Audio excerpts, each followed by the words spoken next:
Hello, welcome to Release Your Wings. I'm Dan Bagley, and I'm interviewing Shireen Chadha. Hi, Hello, Shireen. Dan. And today's topic is true listening. The 20th century religious philosopher Paul Tillich said, "The first duty of love is to listen." Not a bad start for loving. Do you agree with that, or should we just throw him out the door? I do. I am going to start on a not so high note. I think that one of the worst things about being sick is people just don't want to listen to you. They want to rescue you. They want to give you advice. And so I cannot tell you how many people have come and told me how to cure cancer. So you're the world's expert now. Exactly. If I followed everyone, that's all I would be doing, is following everyone. And so I really felt, people come and ask me, so how are you feeling? Mm-hmm. And in the beginning, I used to tell them how I'm feeling. I didn't know what pit I was falling into. And now I keep my mouth shut, feeling wonderful. I don't need one more cure from anyone. But that's an interesting thing, because one thing in listening is we can set up something by asking a question, but it doesn't matter what they say if we know what we're going to say to them. And so what you're really telling me is that people don't listen to what I need, they're listening to what they want to hear, so they get to talk. Right. And they have a preconceived notion that their idea of what cures, especially from people who haven't ever had it, is so important that I need to hear it and listen to it and put it into practice. So maybe it's almost like a pit. It's almost like waiting to fall into a trap. Well, the innocence is we don't know how to help, and we want to help somehow, so we'll just share whatever bogus information we might have that we maybe think could help, but not. Or we might, I want to be the expert. I don't know. But I have found that my rule of thumb is never seek directions from someone who's more lost than I am. And so someone who's going to give me investment advice, if they... And who are bankrupt? Yeah, and they're bankrupt, I'm not going to do that. Relationship advice, how are your relationships? So I just went through a divorce. Let me tell you what... No! So those are the things... Or advice on how to lose weight from a fat person. Exactly. Do not ask me to follow what you're saying. Now, I may be interested in what you're saying. But the true listening now, in my world, first of all, it's a huge gift to be listened to. It really is an act of love. It is. Listening is an act of love. And it is caring in a way that gives up control, because when you're listening, you're not manipulating, or at least hopefully you're not manipulating the other person. Yes. There's so many benefits, so many benefits. I really feel it deepens a relationship. No question. And then also, sometimes there's an emotional rift between people, and I feel all you have to do is listen, and that heals that rift. And it lets the other person bloom and blossom and uplifts them and gives them something. But you have to go from a true space. You have to go from a space of not rescuing the other person, not judging the other person, not assuming that they have the same experiences as you have. All of those things. So within that context, then, when people come and ask questions, often they don't even want advice. They just want to be heard. One thing I've noticed, and this really is the basis of listening, is my experience and my realization with people is everyone at the core have an innermost wisdom. And they know the solution. And true listening brings out that wisdom. Because they don't have to push against anything. Right. It comes out. And people are more likely to follow what comes out of themselves than what you tell them. Absolutely.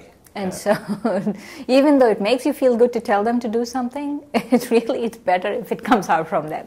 Well, I think that's it, because we feel a sense of power if we give advice and they follow it, or if they say, "Oh, you helped me so much with your advice," when probably the only advice we really take probably is what we were inclined to do. Yeah, before. And so listening really is bringing that wisdom up. And it really helps bring that wisdom up if we do it right. If I'm not in a conversation to win the conversation. If I'm not in the conversation to show how much I know about whatever is going on with the other person. I'm not in a conversation to, assuming, this is a very valid assumption people have. It seems benign, but it's really not. For listening, is they assume that your experiences and their experiences are the same. Right, right. And so it's not. You know, my experience of something is very different. Yeah, as a coach, I'm often asked, well, what would you do? And my answer almost always is, well, for me to give you advice of what I do, you'd have to be male, you'd have to be 67 years old, and you're neither of those, so it's irrelevant on this. Now, let me go to another side of listening, which I'd like to underscore, and I have to tell a story for this, because I believe good listening is, first of all, not just with the ears, but it's with the eyes also. It's taking in information. The sense of smell, taste can all be this. But it was probably our second year of marriage. And Ann and I are off at the University of Tennessee. We're getting ready to go to our various classes, go to work. And I, for the 100th time that week, probably said how much I loved her. And in this moment, she sits down next to me on the bed and she says, you know, you often say that, but I never hear you say that I love you. And I said, well, of course you act like it, so I have to assume that's accurate. She says, that's not the same. You don't say it. And I said, well, you know, you really never know what another person, and I'm starting to get a little nervous. This has gotten out of control. And she says, I want to hear you say it. Suddenly, I was making this study of the shag carpet we had in those days, and I can't look at her, and I am scared.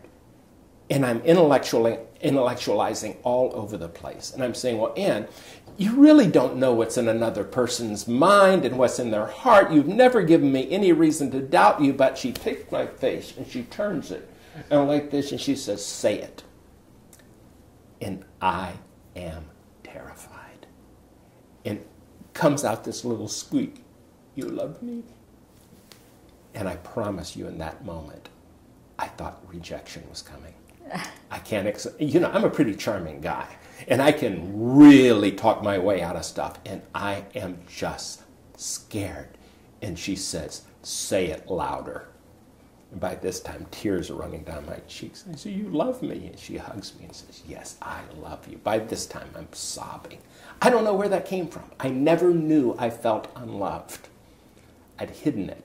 And it took her to say, you know, something I never hear you do. So part of listening is not listening for what's said, but what's not said. What is your secret need that you keep hidden even from yourself? And let me just ask you questions. So it, you know, as you might guess, that move, yeah, we've now got 40 years of marriage. It's really wonderful. But that moved it up some more notches. So what do we get from our kids, from our friends? What are they telling us, but not with words? What can we hear? And I think there's always stuff there. Always things we can hear beyond what's on the surface. Yes, yes. I feel one of the main aspects of listening is to really be silent inside. And actually, if you twist the word listen, yes, and you rearrange the words of listen, it rearranges to silent. Is that right? I'll have to work that out in the anagram. And so really to just be silent in your mind. And I feel that and you see this in really true spiritual meditation practitioners. They know how to listen.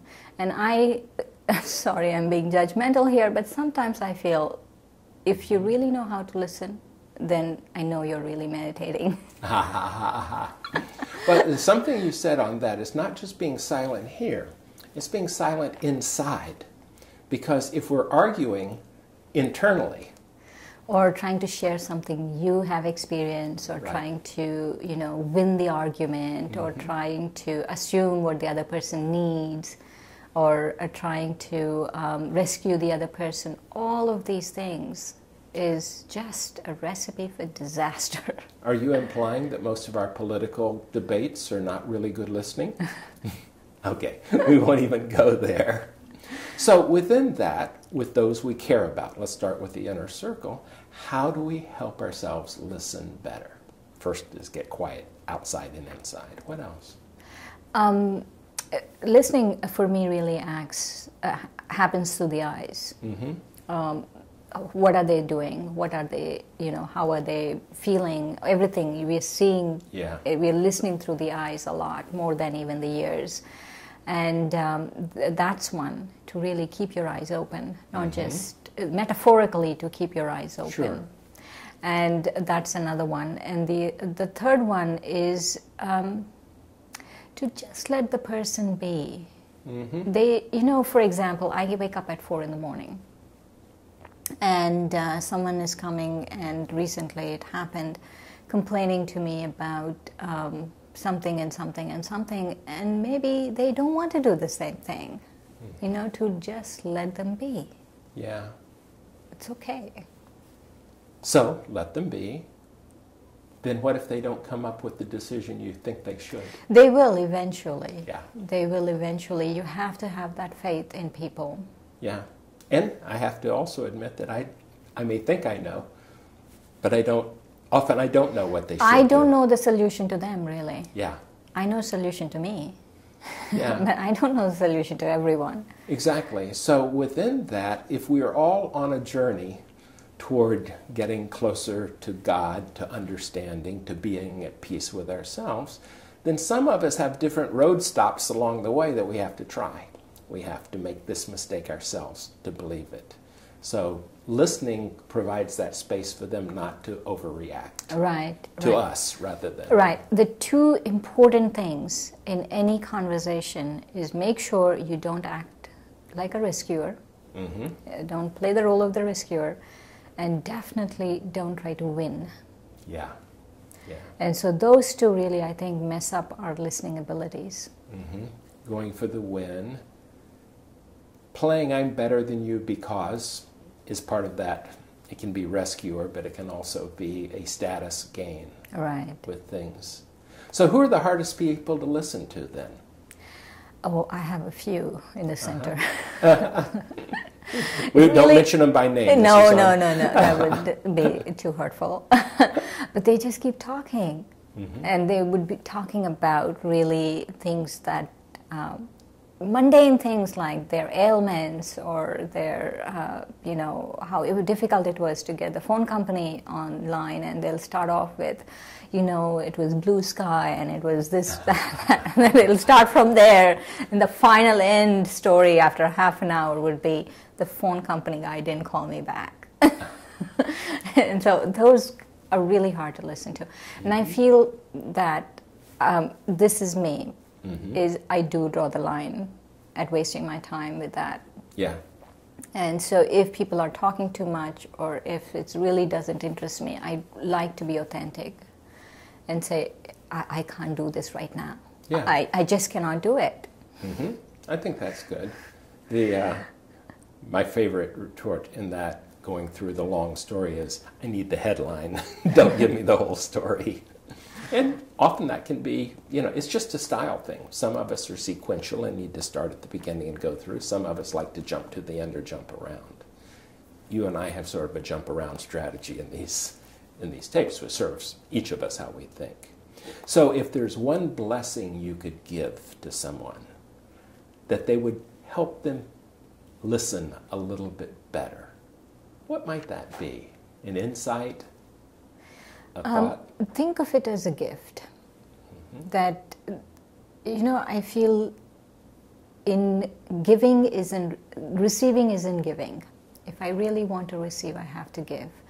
And that if I want to receive something from a situation, then the minimum, and it's the easiest thing to do, is listen.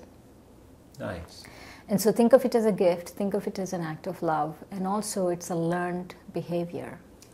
It's not rocket science, you can really learn it.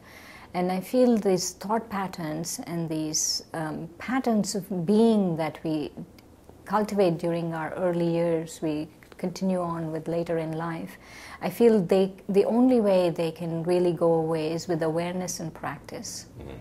And so listening also we can do that with awareness and practice.